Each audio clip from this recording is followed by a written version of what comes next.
আসসালামু আলাইকুম এভরিওয়ান। আজ আমি রান্না করব পুঁই শাক দিয়ে মিষ্টি কুমড়োর অসম্ভব সুস্বাদু একটি তরকারি, যা আপনারা অবশ্যই লাঞ্চে ট্রাই করবেন। গরম গরম ভাতের সাথে রেসিপিটি খেতে খুবই সুস্বাদু।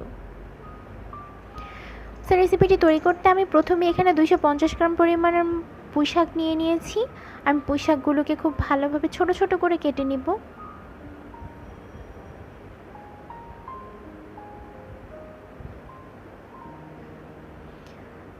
আমি এখানে সামান্য পরিমাণ মিষ্টি কুমড়া নিয়ে নিয়েছি। মিষ্টি কুমড়া আপনি আপনার পরিমাণ মতো নেবেন, যার যতটুকু ভালো লাগে।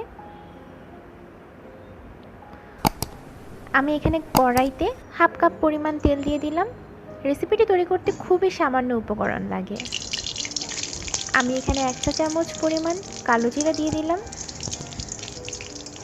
কালো জিরাগুলোকে খুব ভালোভাবে ভেজে নিতে হবে, যাতে কালো জিরার ফ্লেভারটা পুঁই শাকের মধ্যে খুব ভালোভাবে উঠে, তাহলে খেতে খুবই ভালো লাগবে।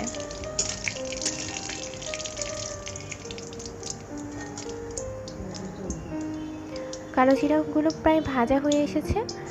আমি এখন কেটে রাখা মিষ্টি কুমড়ার টুকরোগুলো দিয়ে দিচ্ছি।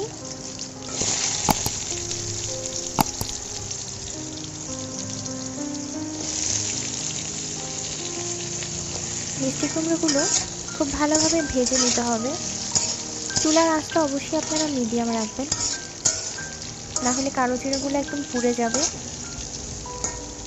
আপনারা চাইলে ঢেকেও রান্না করতে পারেন, বাট আমি কম আঁচে রান্না করছি।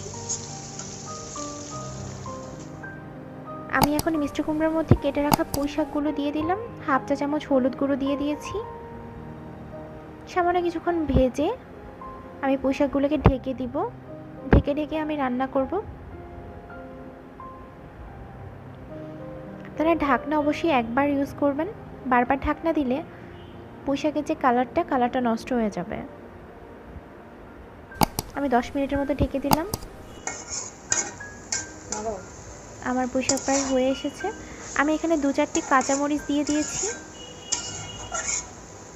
এখন আমি কিছুক্ষণ ভেজে নিব।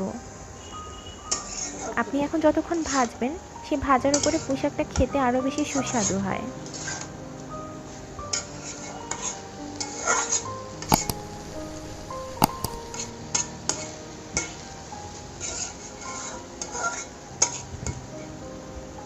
আর পুঁই শাক প্রায় হয়ে এসেছে। দেখুন খুব সুন্দর একটি কালার চলে এসেছে। তো আমি এখন নামিয়ে নিচ্ছি।